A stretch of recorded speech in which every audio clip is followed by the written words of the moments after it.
Oh my god, yeah. I don't honestly think you guys even want to freaking know what I had to do to get everything working. Like, I literally just fucking spent a whole, basically, when I start this at 9, yeah, I started this at 9, it's like a whole hour and a half just tweaking with the audio and, tweaking with the, like, the settings and whatnot and what have you. I just couldn't take it anymore, dude. I couldn't take people, keep duking on me because of the whatchamacallit. Oh, crap. Not low enough? Yeah. I just couldn't have it anymore, dude. Everybody, crapping on me because the audio or whatnot, because this isn't synced to whatever. And it was just like, oh man, I just couldn't take it anymore, dude. We're not gonna take it anymore.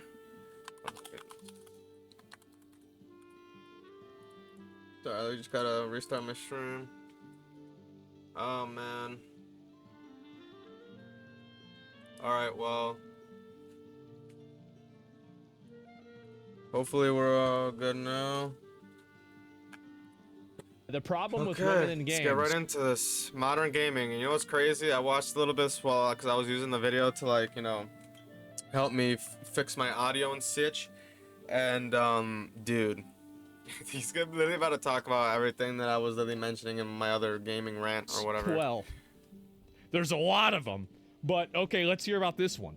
Like the Star Wars one that I did earlier. It just makes you wonder, because if certain games let you create characters with so much charm and magnetism, why can't games with dedicated female leads do the same thing? Well, what are some of the more recent female leads that we've been graced with? I think about Frey from Forspoken. She can fight dragons and... I think that she's attractive.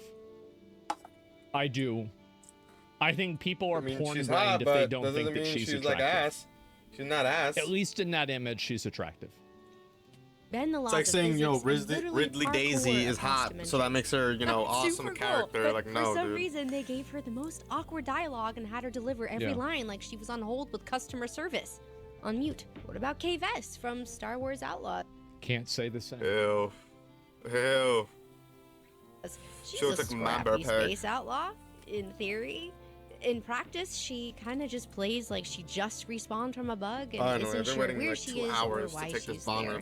Okay, well, what about female Ivor from Assassin's Creed Valhalla? Actually, she was canonically the real one. But you probably wouldn't know that because even Ubisoft was like, dang, that's crazy. Anyway, check out this guy's beard. Yep, or of course. Dragon Age The Veilguard. This game was like 10 years in the oven and somehow it still came out. Well, it got overcooked. That's the problem.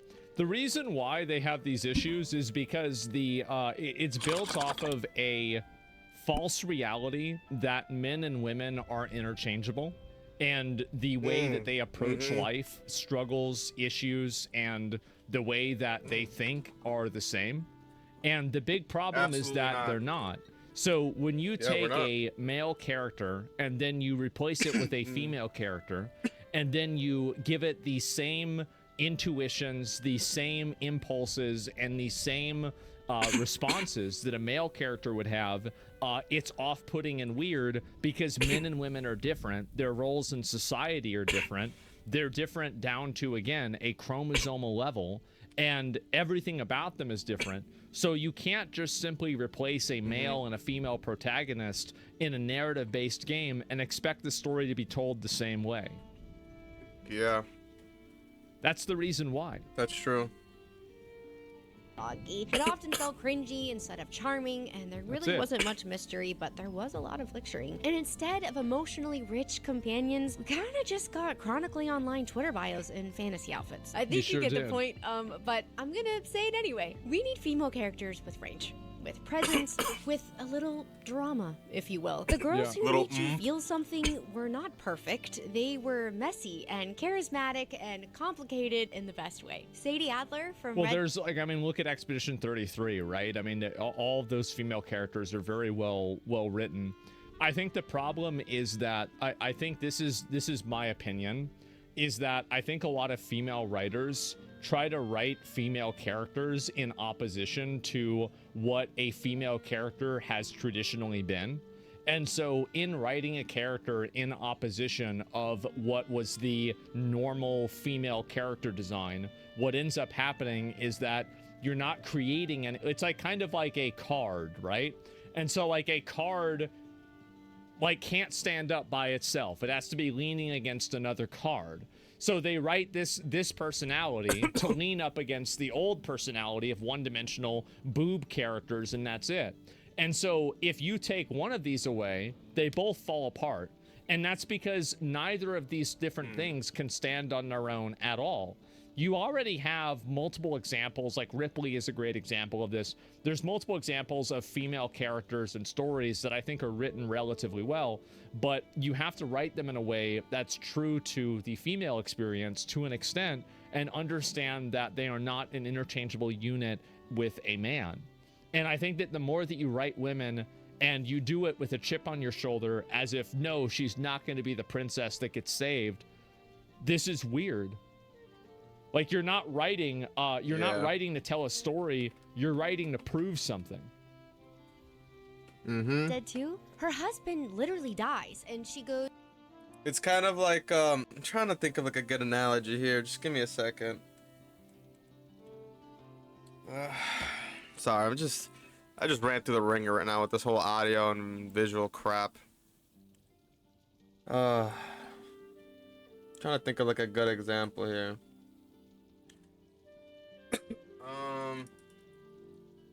Let's see.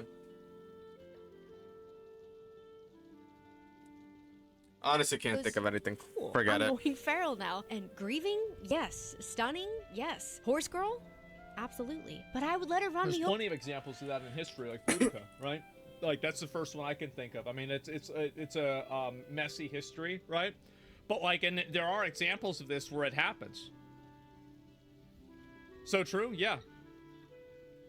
over with that horse. Chloe Frazer from Uncharted. She's flirty and morally flexible and somehow still makes betrayal feel hot. Tifa Lockhart from Final Fantasy. She could literally take down a behemoth in one hit and then quietly make you some soup and ask if you've been sleeping okay. But when I think about just well-written women in games, what's interesting is some of gaming's best women were not even the protagonist, but they were the scene stealers. Ciri from The Witcher 3 is quite literally the entire reason that Geralt is risking his life across these war-torn kingdoms, and she's this... Oh! That reminds me, a good written female character would be like the black girl from Jedi Fallen Order. I think it's like the first one, the one that's like, you know, has short hair and she kind of like guides Cal Kestis along the way, and then you discover that she was this, you know, the Seventh Sister's old master or whatever, and then she also has a you know, red lightsaber. Like, that was a great story, and I like how they wrote that. Complicated, beautiful, just wild young girl who's somehow still more mature than everyone else around her. Or Yuna from Final Fantasy X, this graceful, selfless, and devastating character who's literally carrying the hopes of an entire world on her back. And I think also, like, especially whenever you have action games, there's like a certain degree of like just historically, right? I mean, men usually fight for and defend women.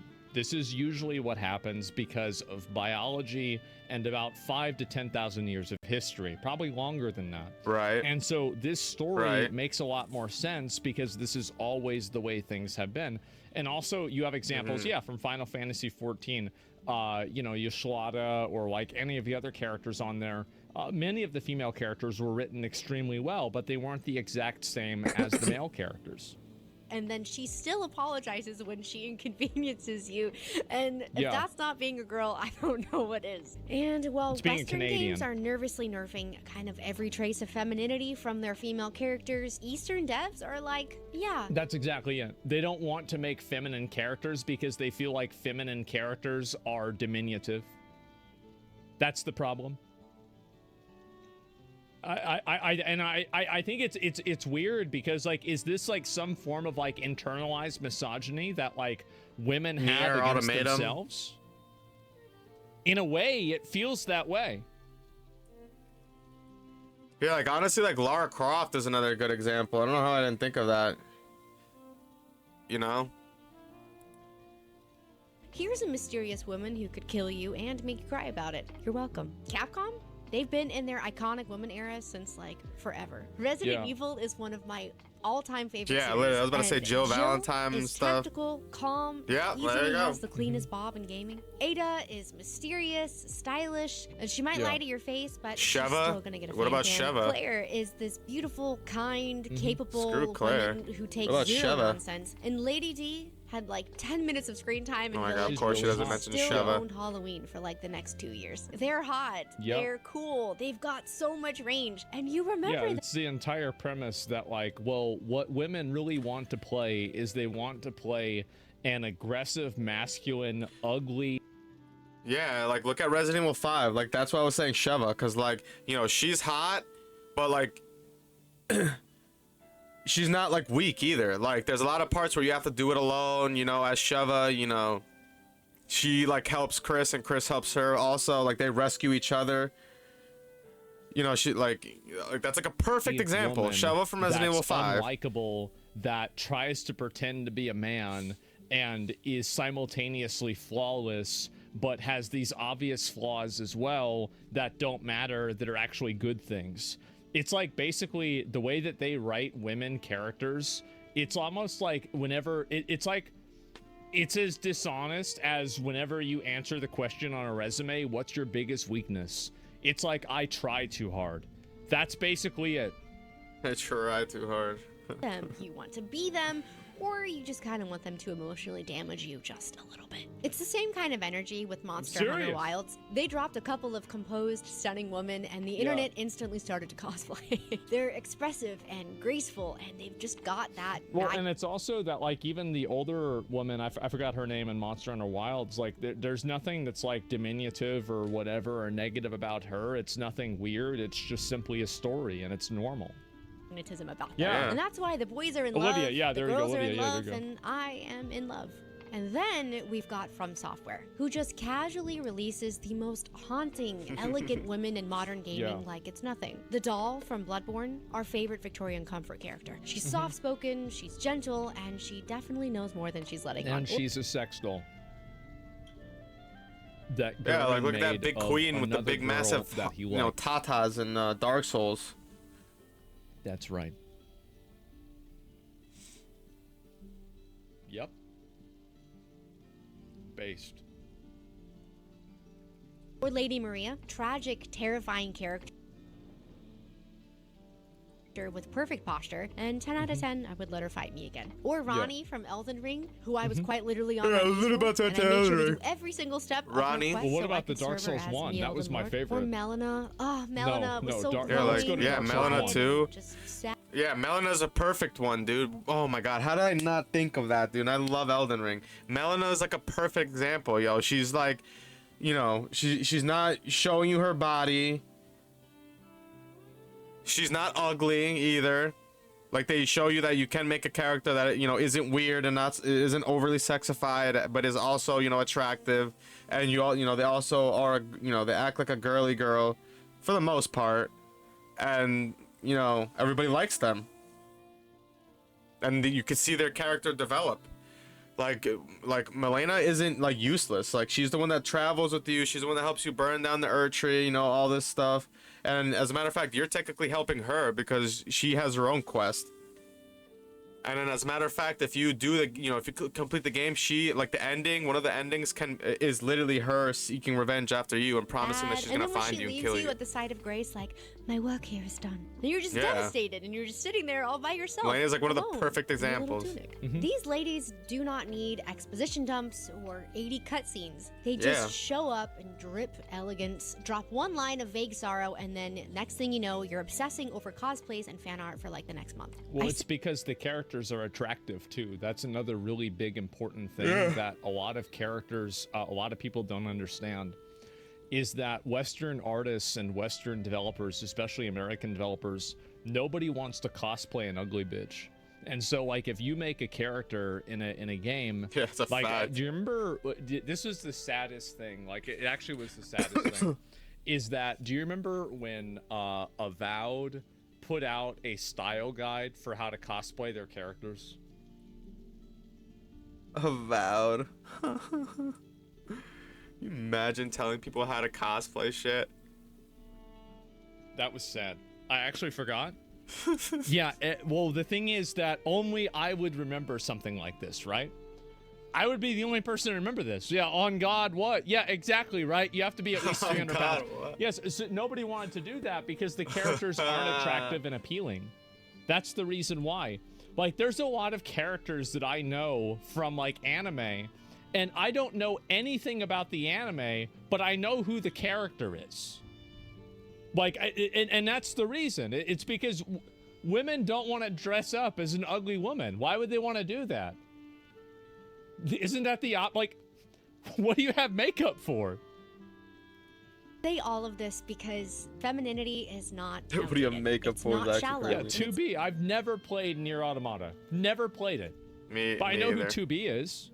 Not something that you Yeah, need to water me down too. for the story to be taken seriously. It's Because my range. girlfriend always So talks about her. please let women be cute and manipulative, kind and a little chaotic, soft but have sharp teeth, pretty, powerful, emotionally devastating, and the reason the protagonist starts journaling in a cave somewhere. Because femininity is Zelda, steadfast and radiant, and standing between her kingdom and ruin with nothing but Femininity is Oh, not Zelda's another literally one. just being better than a man. You know what that's actually called? That's called unresolved personal trauma with probably your dad, uncle, boyfriend. it's called daddy hopefully issues. not husband. My gal. You know that. Yeah, that's unresolved personal trauma. That's it. hope and stubborn grace, or Triss, who's clever and compassionate and An plays absolute thought who literally got with Geralt after he lost his memories, knowing that her friend that she had known for decades was his girlfriend. Does not matter. She's still doing it. Literal fucking hoe. Like the biggest generational hoe. Crazy. Like, I didn't even play the game and I learned about this. That's, oh my god. What a bitch. So I didn't even play the game. This is why I can't ever choose her? Well, Yennefer's hotter. That's why I chose her. I mean, if she was hotter, then, I mean, yeah, she would have been right. But no, that's not, it doesn't really matter. It's just a secondary thing. But yeah. Yeah, she just snakes in there. politics with you with a super soft smile that just makes you kind of forget that she's winning. Or Bayonetta, who's playful and provocative and treats every battlefield like a runway and then never manages to smudge her lipstick. Or Lightning, who's a beautiful, guarded, and grieving character who carries the entire weight of the world in 6-inch heels. And when female characters are done right, they're not flat or abrasive or weak. They're actually narrative gold. There's a lot of really good examples of this in gacha games too. I would say like Zila and Bronya in Honkai Star Rail are pretty well written. And I would also say that I think Genzi in Wuthering Waves is well written as well. Carlotta, I mean, like those are just, yeah, Genzi, like, I mean, these are well written, good characters. Acheron, yeah, Acheron is also very well written too. That's a good point. And yeah, so Cardathia, yeah, Cardathia is very, very good too. Yeah, yeah, that's the new one. I forgot about that. And so it's like, where's really like, and again, all of these games are Gooner games. If people like these, the people will be calling these Gooner actually games, absurd. but they still have better written female characters. Phoebe, nobody cares about Phoebe. Was it Literally, goon, nobody gives a goon, shit. goon? Your tension Riz and skibbity toilet down the softness drain. that stabs, or beauty as a weapon. Let's let women be gorgeous and terrifying, sweet and strategic, gentle and Miyabi and unhinged. Zenith's on Let Zero? them be feminine. She's the cat again. girl, right? Yeah, just I'm like gonna be girls be real, she girls, cooked. yo. Like, I've never heard this Oh, girl the talk before girls or just say don't wanna anything. have I completely agree with fun. everything that she said, and this is just a 100%. clip from the video, but I'll link you guys her video that she made about this and talked about it. Yeah, I mean, oh wow, look at this. She only has 300 subscribers. Just like me, Holy yo. shit! Here, let me link you guys her video. Yeah. Should be canceled tomorrow? Yeah, surely. And there you go. Yeah, give it a like, give her a sub. Yeah, I had no Fuck idea. yeah, go like are you that watching shit too, Google guys. Keynote later on today? Google Keynote. Yeah, I'll give it a like. Yeah, that's amazing. And so, yeah, she deserves more. I think so too. I think that she broke it down in a way that was really healthy and it was intelligent. And it was accurate and fair and just really well done and respectful. Yeah, refreshing. Absolutely. That's how you do a video, you know? She didn't attack nobody. She didn't, you know? Use great examples. That was a great video, yeah. All right, man. Hopefully this video came out good. You guys like it, subscribe. Make sure to check out my Twitch. I will see you guys in the next one.